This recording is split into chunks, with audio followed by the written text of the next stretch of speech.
அதாவது முன்னாடி வந்து எப்படின்னா, முன்னாடி இருந்த முதலமைச்சர் வந்து ஆள் வச்சு பேசுவாங்க.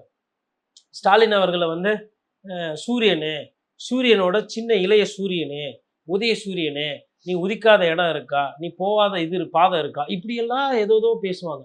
அதே மாரி அதிமுக காலத்தில அம்மாவ வந்து அப்படி பாராட்டி பேசுறதா சொல்லி, ஒரு 3 நிமிஷம் பேசுறாங்கன்னா, 1 நிமிஷம் வந்து அவங்கள குஷிப்படுத்துறது, பாராட்டுறது இப்படியே போயிட்டு இருந்தது. துதிபாடுதல். இப்போ பார்க்கிறதெல்லாம் பார்க்கும்போது வந்து, பேரவைத் தலைவரே அத நெறைய பண்றாரு. கஷ்டமான ஒரு விஷயத்தை பண்ணி, மதவாதத்தை ஒழித்து, பணத்தை ஒழித்து, அதை ஒழித்து, இதை ஒழித்து அப்படின்னும்போது, அப்போ இப்போ நான் என்ன கேட்கிறேன்னா, முதலமைச்சரை வந்து இவ்வளவு துதிபாடி பாராட்டுகின்ற பேரவைத் தலைவர், எதிர்க்கட்சி தலைவர் இப்படி செய்வாரா? இது ஒரு கான்ஸ்டிடியூஷனல் போஸ்ட். அதே மாரி அதுவும் ஒரு கான்ஸ்டிடியூஷனல் போஸ்ட். அதே மாரி அமைச்சர்களும் இருக்கிறாங்க.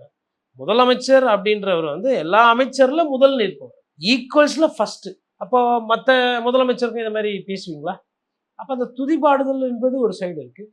தனிப்பட்ட பெருமை பேசுவது என்பது விஜய் சாரே பேசிக்கிறாரு. நான் கஷ்டப்பட்டு வந்தேன். நான் அத பண்ணேன். நான் இத பண்ணேன். நான் இப்படி எங்க இயக்கத்துல அத பண்ணோம். நாங்க வீடு வீடா போயிட்டு தான் அப்புறமா கட்சியே தொடங்கணும். இதெல்லாம் வந்து பொதுக்கூட்டத்துல பேசுற பேச்சு.